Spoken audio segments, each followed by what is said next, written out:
Hey everybody, Sam Davidson here with MEA Worldwide, and we are obviously quarantined, but we are going to be doing MEA Worldwide inside, interviewing some of your favorite TV stars here via Zoom. Thank you so much for all of you for being here, and thank you to our guest, Kristen Doute from Vanderpump Rules. How are you? I'm well, doing as best as we can, you know what I mean? I know, this is an absolutely crazy time. I'm a big fan. I was really looking forward to meeting you in studio, but this is the second best thing. So I have we do the best with what we have. exactly. I mean, thank God it's 2020, right? We have all these amazing things. We're very blessed. We're lucky.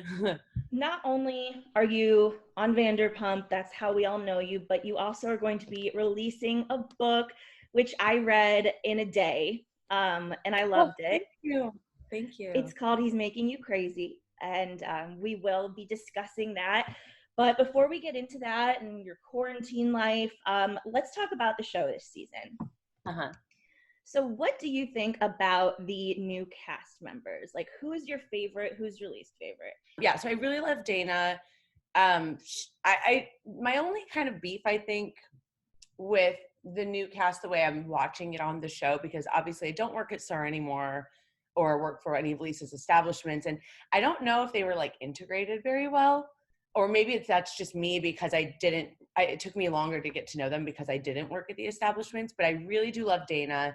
I'm excited for the reunion and for people to see how the friendships have actually grown since filming, because we're really close, and I love Max. I've known Max a lot longer, and I think that's something that maybe people don't know is like Max wasn't just sort of plopped into our lives, although maybe onto the show, but Max has been the GM at Tom Tom for quite some time. So I love Max. He lives in the Valley as well.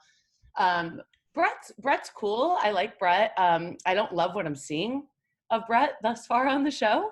I think Charlie is like mini Sheena. I feel like she watched 7 seasons of Vanderpump Rules and said, what does Sheena do? I'm going to do that too. Yeah. Like, that's literally what it looks like to me. So that's how and Danica, I don't know, I can do without some people, but I think Dana and Max are like really awesome. I mean, is it weird for you and like other original cast members? Do you feel in a way like they're trying to phase you out somehow, or are they just trying to bring new blood in? I don't know. I don't think phasing any of us out would ever work. I think we've proven that it's our real chemistry and our real friendships and the real connection that we've all had, you know, with each other and with Lisa, and kind of the loyalty we have to Lisa and her establishments is essentially what has made this show so great. I'm always open to bring new people in because I think it's fun and I think it's great for the viewers and it's fun to like spice things up a little bit. And obviously they want to continue to center it around Lisa's establishments because that's why we had a show to begin with. And so I completely understand involving people that work for her. But it is weird for me to watch the show. I feel like I'm watching two shows simultaneously. Yeah. Like I'm like, here's our show and then here's this other show. So I feel like as time goes on, hopefully that'll get better and easier for the viewers and for us, because I think we just didn't really know them in the beginning of the summer very well. But hopefully as time goes on, it becomes a little more seamless. Yeah. I'm trying to be optimistic here. And so do you think that your friendship and situation with Katie and Stassi this season is portrayed accurately so far? I mean, I think we're just getting to the tip of the iceberg there, right? Yeah, I think so too. I mean, you know, if it comes out of our mouth, that's what happened. And I'm watching it with everyone else, trying to kind of get to the root of what happened, because for me, we weren't great. Obviously everyone saw that in season 7 there was a lot of frustration surrounding the Carter issue, and I appreciated them having my back, and I can only imagine like how difficult that was. But I personally feel like I've been through that with both of them, specifically Stassi, when Stassi was going through all the Patrick stuff. Like, it's not that different. It really isn't. And maybe I just handle it better than they do. But yeah, there's a lot more to come in regards to that and our wine line and kind of how shit hits the fan. So I'm really watching it with everyone else, hoping that I get a better answer other than Kristen's a liar because she didn't tell us the truth about Carter, which was not true. They just didn't like my answers. That's how. Yeah. So where you currently stand right now, who would you say is your closest friend out of the friend group that you talk to like every day? Brittany. Mm-hmm. Yeah, Brittany, I've actually, since being in quarantine, Brittany and Jax are the only ones that I have seen. And I talked to Sheena a lot. I talked to Ariana. I talked to Dana. I talked to most of the girls. Yeah. Lala, touch and go. I know, obviously, she's supposed to be getting married soon, and they've had to postpone the wedding. So she's Were kind you of gonna be there? at Lala's wedding. Yeah. Yeah. Uh-huh. Yeah. Yeah. So yeah, that's really so Lala sad that hasn't they had pushed to me onto postpone. the lonely island yet. Yeah, I know, right? Did you see Lala's Insta Live recently bashing Ariana and Tom? No. Yeah, it made Oh. some interesting headlines. I honestly, if quarantine life, I think perhaps can make people go a little Yeah. crazy, right? Oh yeah. I have my good days and bad days for sure. Yeah. Okay, so I know that you have a new man now, which is very I'm exciting. dating someone. I don't call him, like, he's not my boyfriend. You're He's not my dating. man, but I'm dating. You're And I've dating. publicly said that. I mean, I've said that a couple of times. Like, Yeah. but we're dating. Like, we're having fun. Mm-hmm. And so, I mean, I just watched the episode of the wedding. All the stuff Mhm. with Carter was going on. How would you say that? I know you can't give too much away, but does that continue to play out throughout the rest of the season? What's going on with you two? Unfortunately, it will probably be dragged out for the rest of the season because that's the way the summer went for me. And I'll say this only because I kind of expressed this on social media last week during last week's episode when people were like, "Oh my God, we've like had enough of the wedding and we've had enough of Kristen and Carter." And I was like, "Sames, y'all, sames." I too am sick of watching mine and Carter's relationship being dragged, but unfortunately, it will continue on until probably the remainder of the season because that's just where I was at in that relationship at that time. And not too long after filming, I kind of got to breathe for a minute, which we all essentially get to do when we wrap production, and we all just kind of take a minute to ourselves. And that's when I started really kind of on this self-love journey, and that's when the bulk of my book was written. When I really got to just like breathe and be alone and by myself and be alone with my own thoughts and thinking about what do I really want and what do I need. And I realized I could do this all on my own. So Yeah, but I think absolutely. Carter's a great guy. I have no ill will toward him. We're still friends. We're still co-parenting our dogs. We don't hang out socially. But I see him once in a while, and we text once here and there and kind of just support each other still in everything we're doing. We catch up once in a while, and I think the distance is the best thing. And he is a part of your book. I mean, you don't name He names, sure but is. he sure does have a few chapters. Did you like talk to him at all while you were writing? When you were writing Yeah. it, were you like romantically entangled with him at all still? No, in writing the book, we were not romantically involved. It was really during, like, there's a chapter called The Breakup, which was really essential in writing because it really felt like kind of it wasn't like a big dramatic breakup for two of us, but it felt like for the first time, I think, in my life, it was really like a big piece of me as an adult was gone, and like how to kind of deal with that and accept that that's okay. As sad as it may be, it's not the end of the world, and there's a mature way to try to either continue some sort of friendship or not. Mm-hmm. And kind of going through that emotional journey of like, I love and care about this person and he's a great person, he's not the right person for me. Yeah. And where to go with that. And it's not always the simplest thing to be friends. It's something that I want, but something he wasn't ready for a long time. I don't know if he's still ready for it. Yeah. I think he's trying. So Essentially, I moved on before he did. So yeah. So thus far in the season, we're almost around the halfway mark. We haven't seen as much of you as we're used to. right. Was there a lot of stuff you think on the cutting room floor, or does your storyline just get bigger in the second half? I mean, yeah, there were certain episodes that I'm like, well, I was there. Pride, for example, I was pretty bummed because my James May business partner, Megan, and I were there selling shirts and giving a portion of the proceeds to charity. And we were really excited about it, but I guess it just didn't like make the cut. Mm-hmm. I also am understanding that this is a television show and there's a story to tell and there are a lot of cast members now. So they they're doing, I think, the best they can with, 72 cast members. But I do know that, yeah, my story, like as far as Carter and I and Katie, Stassi and I, and like even Jax and I have kind of a blowout more toward the end of the season. So I think it's all about to hit the fan. Yeah, absolutely. And like when you rewatch the wedding episode, which you were very heavily featured in, what was the most So beautiful. cringeworthy part for you to watch? And was there anything you felt like they cut out that could have maybe explained some things more? I mean, all the stuff with like Bo and I that has been going on this season thus far is frustrating to me. I think that they've done, I think the producers and the editors have done their due diligence, and they really, I mean, like I said, if I'm not one to blame anything on editing. I think it's a cop out. I think it's a bitch move to just say, oh, well, I was edited poorly. If it comes out of your mouth, it comes out of your mouth. I think that what fans maybe don't understand is that when it comes to filming a show and editing and producing a show, we are all one-dimensional essentially, because they do have a story to tell. They can't show 3-4 sides of all of us, the good, bad, the ugly, and then the amazing, awesome part. Like they just have to pick and choose. So I'll never blame anything on editing.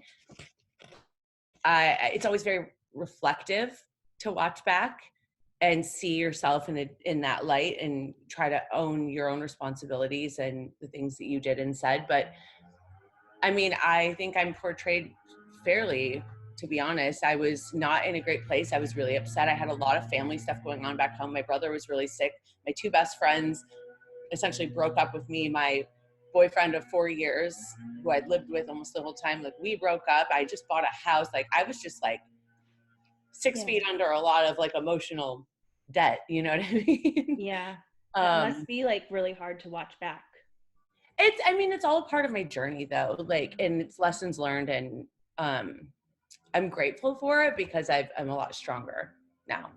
Well, speaking of your journey, let's talk about your book, which again is so much fun. When did you decide to write it? Was there kind of like a certain event in your life that triggered you to say like, I'm going to write this book and this is what it's going to be about? A couple of years ago, actually, I had written, I don't know, like a few small chapters, like maybe 6-7 pages of something. It was a little bit different, a little bit of a different direction than this book has taken, but that's kind of where it stemmed from. And Michelle, my co-author, we've been friends for years through Tom Schwartz, actually. And a mutual friend of ours just said, like, you guys should partner up. This would be a really cool pairing. And so I brought these ideas to Michelle and basically at her front door and just said, like, what do you think about this? Do you see, like, could you help me story tell this? Or do you see potential for this idea? And she took that one idea and said, well, this is what I actually think, because we just started sort of just like spitballing. And I'm like, oh God, like, let me tell you about some of my dating stories. And suddenly she's just like, ooh, light bulb went off. Kristen, you've lived like 18 lifetimes of dating. I can't believe the shit that, and you've read it. So like, it's like, that really happened. You solicited a threesome in order to prove your boyfriend was cheating on you. It's like, yeah, no, I absolutely did. So certain things like that, she just had this aha moment where it was like, well, let's take everyone on this journey. And when we first started writing it this past year, we had written maybe like the first few chapters about like the earlier days. And what was really cool in writing it is that this was then, I'm breaking up with Carter and now I'm alone. I'm in my house alone. I'm actually single for the first time for many months. And that's something I think viewers of the show don't realize, or followers on social media, is that the show was filmed May to August of last year, or June to August of last year. So Carter and I didn't just break up like 5 minutes ago. So me dating someone new or going out on dates and things like that, that's not like Carter and I broke up and 3 minutes later I jumped into a relationship. It's been a really long time.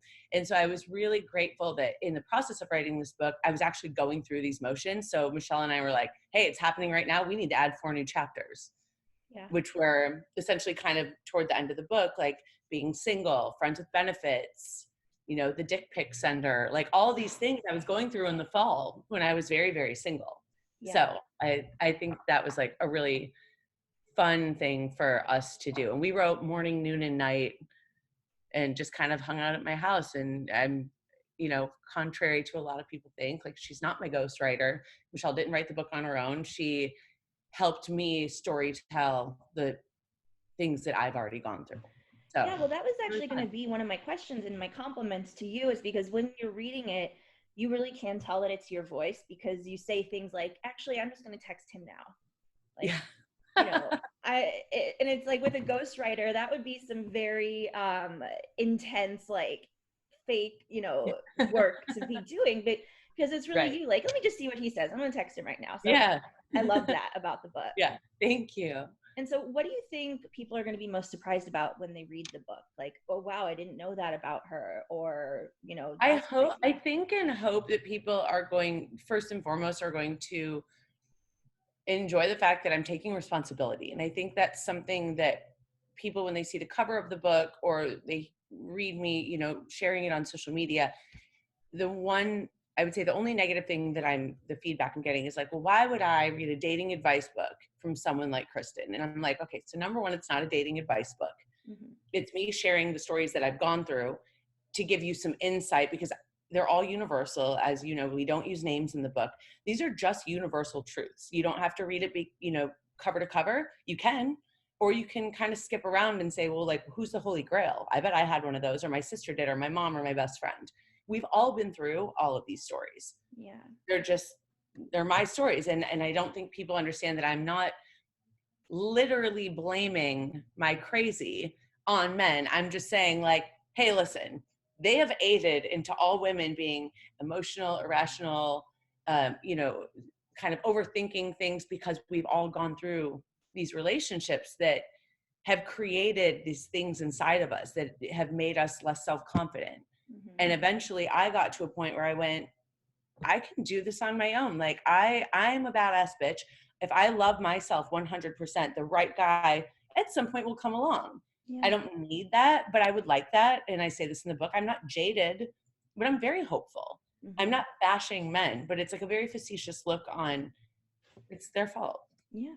Well, one of the most interesting chapters for me, and I don't want to give too much away, but you were very open and honest that, like, your sexuality is becoming a little bit, more fluid. Yeah. Yeah, curved potentially. I mean, what do you think people are going to think about that? And like, did you feel any like nervousness talking about that part of yourself? Not at all. I absolutely don't. And I hope that everyone's as open as I am. Like, we have a chapter about, taking a dip in the lady pond and what that experience was like for me, and what I saw it as in my younger years versus what I see it as now. Mm-hmm. And I think we're in a world and a climate where it's much more acceptable. And I love that it's something that they do show on Vanderpump Rules. Like, Ariana's publicly bisexual. Dana is openly bisexual. All I've said is just like, I don't know. Like, I'm not against it. I've never considered dating a woman, but I'm definitely not against it. So I feel like I'm just like hetero flexible. Yeah. Why not?